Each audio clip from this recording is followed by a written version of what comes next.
So this is my introduction for before we get into the questions with the quantum algorithm writer. His name starts with a P. I'm not going to say it, but I might reference it in the video. Sorry if my technology is a little bit bad on my half. I am actually recording this on my phone, and if you're interested in the quantum algorithm writing field or just the quantum computing field in general, then I would definitely listen to all the stuff that this guy has to say. He's incredibly smart, and I would like to thank him so much for giving me this interview. Lots of insight and knowledge given here. I'm going to try to crank out one interview session a week on a career in finance or technology. So the first question I had on here was, how did you first get interested in quantum computing? Like I was trying to like rack my brain to figure out like when I think I first heard about it. There must have been like a 60-minute segment back in like the 2000s, and this was when like I think one of the Stanford groups was working on it. Um, did I have any interest in it? No, probably not, honestly. Basically, my story is that I went to grad school for math, right? So I Yeah. have a PhD in math, and I wrote my thesis on something called quantum walks. Quantum walks are kind of like they show up a lot in algorithms. People try to reframe, quantum computing algorithms in terms of quantum Mm-hmm. walks. I didn't care about that at all. I just like that they made cool pictures. I made like a lot of animations on them and put them on YouTube, and I wanted to like Yeah. be able to mathematically describe what these pictures were doing, right? Yeah. Um, but I didn't really, like I said, I didn't care about the utility for quantum computing. I didn't care about that at all. So after grad school, I had a fellowship with the government, right? So Yeah. I worked for so basically I went to grad school for 4 years. Government paid for my school, and then I owed them time. So I worked at a government research lab type place. And that started in 2017, and around then stuff started happening in the industry, right? So you had, I think, the first IBM started releasing some of their stuff around like Yep. 2015. I think John Martinez groups moved to Google around that time. And then there's like the National Quantum Initiative Act happened, and that was like this huge bill that was supposed to allocate funds to DOE research institutions and stuff like this. So there was like a lot of movement in the field, and it was also I was also in a place where I felt like I wanted to do more than what I was, being asked to do at work. At this place, I Mm-hmm. was supposed to be doing signal processing stuff. The institution I was interested in like submarines and like sonar and stuff. I really didn't care about that. But I did Yeah. ask leadership, if there was any interest in like people doing quantum research. And luckily our CTO was pretty on board with that. So he basically funded me and a few other guys to start really diving into the field and researching some stuff and going to conferences, meeting people. So that's really how I started Mm-hmm. started on that path. You need a PhD to break into quantum No, computing. no, you don't. Definitely not. Um, it's- and so honestly, like I mean, I feel like I'm coming from this from like a very privileged space because I got my PhD super young. I was like 24 when I Whoa. finally got out. And like a lot of things happened that led to that, and I don't think that that's like a replicable career path for a lot of people. I don't even know if I had to go back and do it, if I would get it, if I would do it that young. But like I work with undergrad, like people who have bachelor's degrees who are doing just fine with research Okay. and stuff. I think people just kind of need enough exposure to the field to start working on it. I mean, there's ton like you don't have to do like advanced research to be in quantum computing. There's tons of need for like, general software developers to be in the field. I mean, the field is super diverse and huge. And I Mm-hmm. think you don't absolutely need an advanced degree to, make an impact.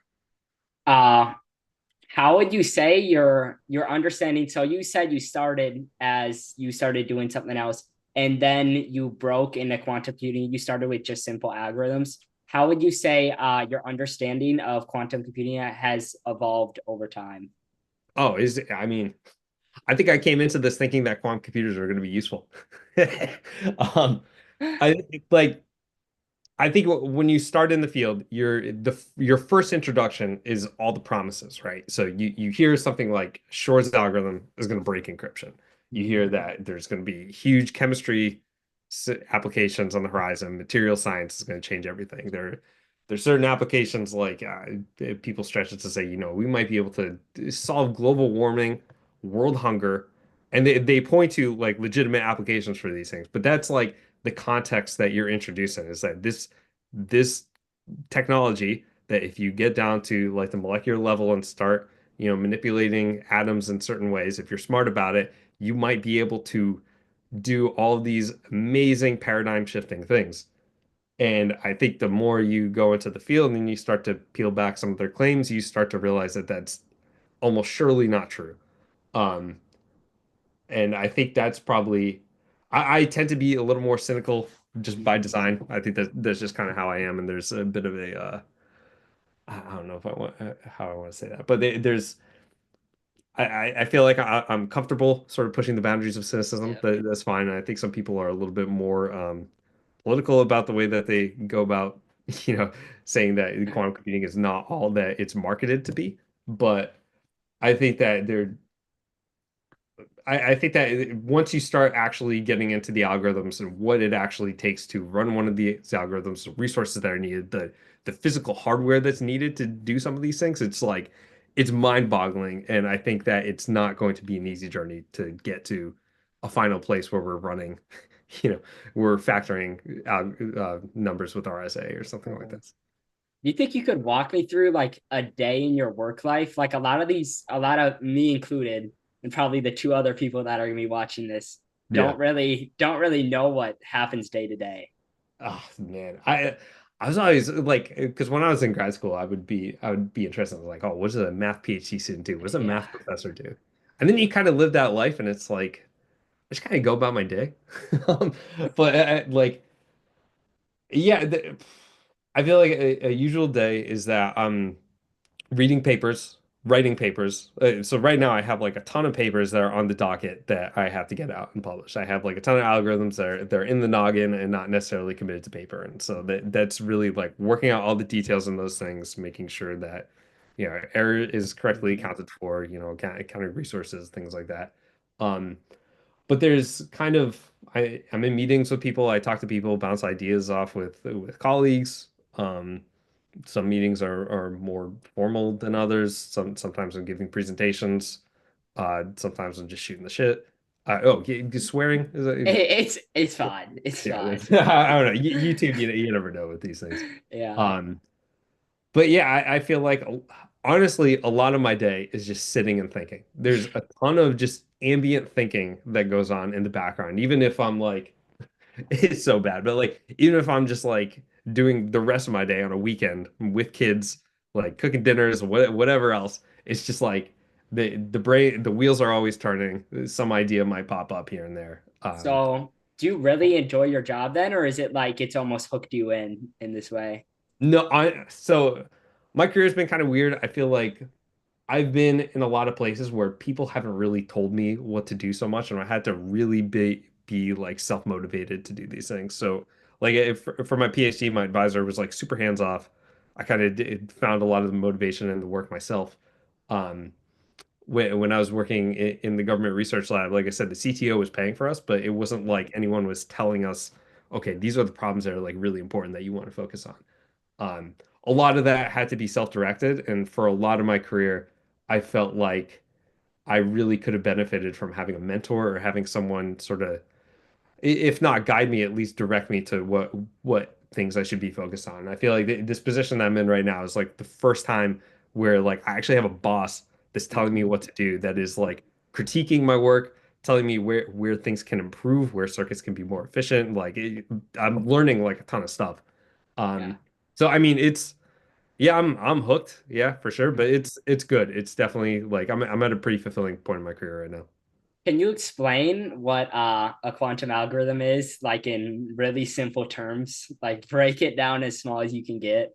Yeah, a quantum algorithm is just any set of instructions you give to a collection of subatomic particles. I think that's like the most basic thing you could do. And in that, there's a ton of different ways that that might end up in practice. Like, you could have, and again, I'm not a hardware guy, but like you could have, it could be a gate-based type thing where you define a set of gates that make up a universal gate set that you can run on any unitary matrix on. So that would be like you do gates on superconducting computers with like radio pulses, or you have ion traps that you control with like lasers, and that's super annoying. Mhm. Um, or you could have tons of other different paradigms. Like you could have topological quantum computers where you're controlling anyons in like a two-dimensional surface, and which no one has even really observed yet, but that's an idea. There's quantum annealers that you're doing some type of annealing, and hoping that quantum tunneling gets you somewhere that you can't classically. Mhm. Um, I mean, there's like spin qubits, cat qubits, NMR, like a ton of different like proposals that people have for quantum computers. But fundamentally you're telling subatomic particles to do something, and that's essentially what a quantum computer is. And hopefully, the way that you've done that, the way you've constructed it, takes advantage of certain resources like superposition and entanglement in such a way that the thing you're trying to do, you can do in less operations than you would require classically. So, do you need any specific skills for the job? Like, would you need to know any certain programming language is, or any classes really helped you out a lot? Yeah, so that's interesting. I feel like, especially when I was younger too, I used to think that, I have to learn a certain programming language. I think like the the bad way to say this is that you just need to have the sauce, and no matter what programming language that you're in, as long as you got the skills, like as long as you can sort of think rationally, you'll be able to figure it out. And I think to a large extent that's true. Um, I primarily use MATLAB because that's just kind of what I've used forever, and I think a lot of people have issues with that. That's like it's not like the most efficient. I don't think that's like the most widely adopted at all, but that's just kind of what I'm comfortable with, and I can do what I need to do with it. But I mean, Python is like super standard. Basically, everything Yeah. that we're doing is like some sort of Python library. But in that, there's people will develop like software languages for quantum computers. So things like we use a lot of Qualtran, Mhm. um, which is sort of based off of Google's Circ programming language. But there's like Qiskit, obviously, Q Sharp, a ton of these other things. Honestly, I try to stay away from like strictly programming in general. Yeah. I usually just try to like make algorithms that I can like write on paper and you know analyze mathematically. But yeah, a ton of people do that sort of thing. But I don't think like you necessarily need there isn't like you need like this programming requirement to get anywhere in quantum computing. I think you can be like pretty loose with it. Does AI play a big role in your job? No, Not at no, all. oh no, You not don't need no. it. There's nothing that an AI is going to do with it. And in fact, it's kind of funny because I feel like I because of the space that we're in, right? This quantum Mhm. computing is like this one of these like high tech areas where people sort of are bought into the tech landscape of it all, and there's like a Mhm. sort of mystique about using next generation technology. And so I work with people who are really it's a AI sort of thing. And so people I have had this question where people ask me like would AI help? And some people are insistent on making startups to bring that to fruition. And I just think that like at least with the work that I'm doing, where you're trying to generate novel quantum circuits that have never existed before, like AI is not going to be able to do that. All AI is going to be able to do is just look through databases of research papers and maybe cobble together something that you've probably seen before already, and probably make similar mistakes to what other people have made mistakes on in the past. So, yeah, AI has like no part of my job. So you told me that you used to work for like a submarine company or something like that. Can Yeah. you tell me your favorite project that you've worked on so far? Uh,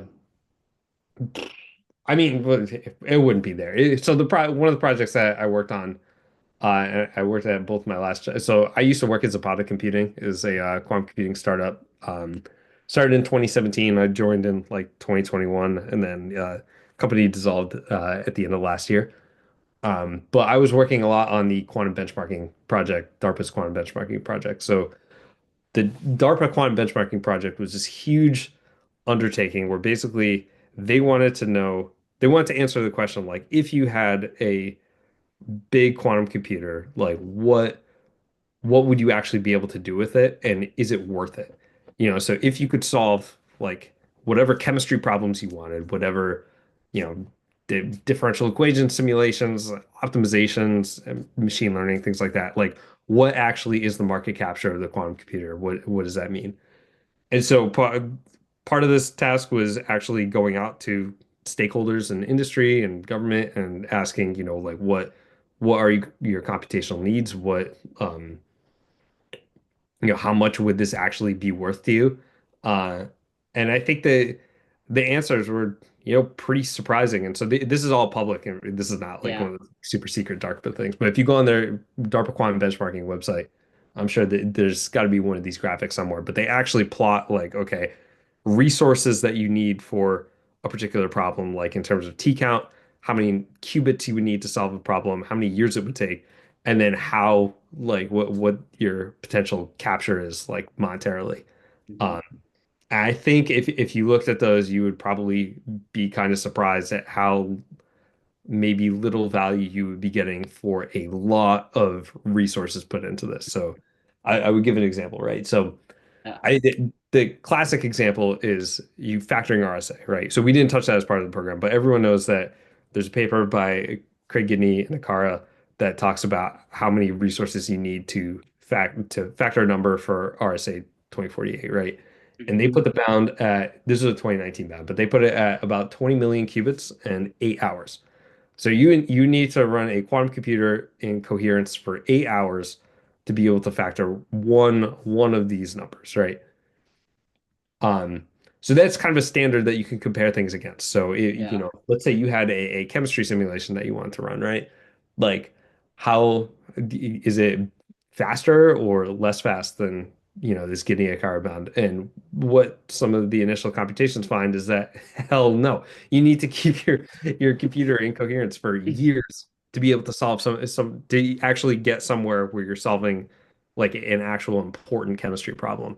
And with that comes the idea that okay, well, you have to build a quantum computer that can keep coherence for years. The circuits aren't too deep, but like how many how many cryo fridges do you need to do something like that?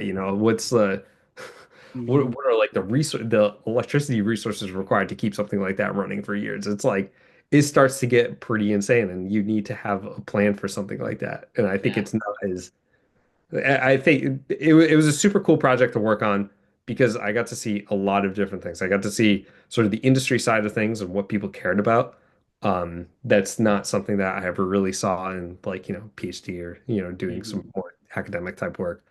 Um, and also seeing, the government just like what types of questions they're interested in answering. I think that was super valuable to see. Okay. I have two questions here that almost go kind of hand in hand. Yeah. The first one is, what's the biggest breakthrough in quantum algorithms you've seen recently? And then how do you think quantum algorithms will evolve over the next 5 to 10 years? Because I think I read somewhere before this that they didn't think there was going to be any more breakthroughs for like almost the rest of time. It seemed like it wasn't going to be worth it. Yeah. Okay. Biggest breakthrough in a while. So like there's a lot. I mean, there are tons of different areas that people are doing stuff in all the time. I think that probably the most important ones, honestly, are the error correction ones. Like, so quantum computers always need to be error corrected. That's like where you're going to spend most of your computational resources, and people are coming up with new schemes all the time on that. I'm not like super caught up with error correction stuff, but that seems to be like if you can figure out better ways of error correcting, that is where you're going to get the most bang for your buck in terms Mhm. of, cutting it. So if like Guinea car in 2019 put their factoring a 2000 digit bit number at like 8 hours, and when you want to cut that down at some point, that's probably the first place that you look. And I think that like fundamentally, like you're that's probably the best way to go. Yeah.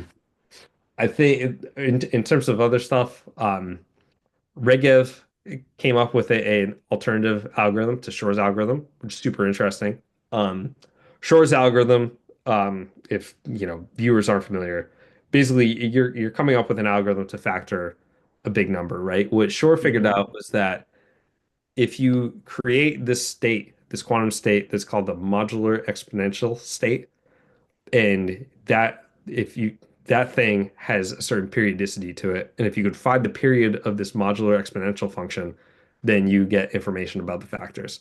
And so Shor figured out that, you could use a quantum Fourier transform to extract a period. Um, Regev recently came up with the idea that instead of this modular exponential state, which is kind of like a one-dimensional thing, you're finding a one-dimensional period, he figured out that you can actually make like a multi-dimensional modular exponential function. And if you do that, you get certain trade-offs that might actually be favorable. So you can actually cut down the complexity of at least size or depth pretty significantly, which Yeah. is super cool. And again, at 8 hours, if you do Regev's algorithm, which is more state of the art, that's probably going to cut that down more. Mhm. Uh, like in terms of what you're saying, where um, are there going to be no more fundamental breakthroughs? Yeah, maybe. Like that's the thing. This is Shor's algorithm. He discovered that in 1994, right?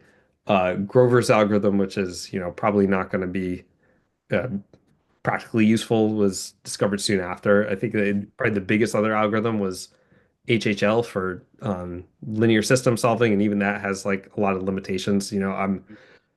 So like it's been 30 years. We haven't come up with like a huge number of things. So maybe it's reasonable to believe that we might not come up with another huge, algorithm again that has immediate utility, but maybe not. Maybe you might come up with something else. But I think the most important things that are going to happen in the next 5 to 10 years, I think, is that people are going to make these things more precise. They're going to be able to say, okay, like exactly, you might have a result that has certain complexity theory. So so Ray-Gibbs algorithm has Mhm. certain complexity theoretic bounds that we expect, the scaling to look a certain way. Well, how does that actually come about in practice? And I think that's like those are important questions that haven't been answered yet that I expect will be answered. And that'll give us a clearer picture of like, maybe we don't need 20 million qubits. Maybe we need 1 million qubits. It's something like that. And I think that's going to be just as important. But I mean, in the near term, probably going to be more important than someone else coming up with some crazy breakthrough that no one's ever thought of. Mhm. So this might be more of a personal question for me, but Sure. what advice would you give to a high school student that's interested in the field? Man, uh, honestly, it's going to really depend on who I'm talking to. Like Mhm. it, if I was giving advice to myself, like that's so tough because you do see it all the time on the subreddit, right? There's like a Yeah. ton of young people super fascinated with the field. They want to get into it. They want to take all the right courses or learn all the right programming Mhm. languages. I think that it's probably not going to matter. I think Okay. if the important thing for you as a young person is to be motivated to study this stuff. Yeah. And I think like you starting a podcast or a YouTube channel around this stuff is like proof positive that you are already have inherent motivation enough to pursue things that you are interested in. Um, do I think quantum computing is going to be still be a good field to be in like 20 years from now? It doesn't, I don't know. It doesn't really matter. I think if you, you know, keep keep studying, use this as Mhm. motivation to learn skills along the way and pursue things that you're interested in, maybe, get degrees faster or get certain whatever the case is. I think you're putting yourself in a pretty good position to, spin off to things as they present themselves. I think So, like I yeah, I guess using myself as an example, right? Like mhm. when I was in high school, I had no fucking idea what I wanted to do. I think I just wanted to be smart, and that's like that comes with a lot of downsides. I think when I was a junior, my only AP course was like AP biology. And so Okay. I was like, oh hell yeah, I'm gonna like this was like 2000. So it's like I'm gonna sequence genomes or some shit. That's like what people Mhm. were doing back then. It's like, well, that would not have been a profitable career path. And in fact, I actually started undergrad as a pharmacy major. I started out in Mm. pharmacy school. Okay. Um, and then pretty quickly in undergrad, I realized this is not where I want to be. I set foot in a pharmacy once. I was just like, this is not who I am. But I was taking all kinds of math courses at the time Yeah. because I was naturally inclined to math. And then I eventually realized, I should probably just ride this wave. And then I did and kept taking more and more math courses. And it's kind of how I ended up in math grad school. And then opportunities naturally presented themselves in quantum computing. It's not like I was necessarily searching for it. I think it's just that at this age you're too young to like try to plan things like this. Hmm. But if you can use it as motivation, I think that's the most productive thing you could do. Hmm. You tell me your like this might be like a little weird or specific, but can you tell me your math pathway like through college? Yeah, so it was like I said when I said I got a PhD at 24, and I would Hmm. probably not recommend this. Like this is you're probably gonna see why. Yeah. So I basically went through college. I started taking, so I had taken AP Calc exam, right? Hmm. And I was, you usually take the typical math courses where after Calc, it's like multivariate calculus, linear algebra, um, complex variables, things like that. Hmm. And then, once I actually started being a math major, you start to take the algebra track, real analysis, topology type things. Um, my undergrad was only 3 years, and in that, I really did not have the most thorough understanding of analysis and topology specifically. And it was like I I think a lot those the type of proof-based math is a lot different from like, straight up computing integrals and things like that. And you have to really be in the field and sort of really get familiar with it to actually know what's going on. And I think that was a huge culture shock for me in that, I think, oh yeah, I can do all these crazy integrals. I'm good at math, right? And then you get into these proof classes and it's like, I don't know why you're asking me the questions that you're asking me. It's just like fundamentally I didn't understand what was going on. And when I got into grad school, I just did not have enough background to Hmm. really understand the material that was being presented to me. And that was a huge shock, and I had to work really hard to sort of get back up to speed. And because of that, I feel like I didn't necessarily get the most out of grad school that I wish I had.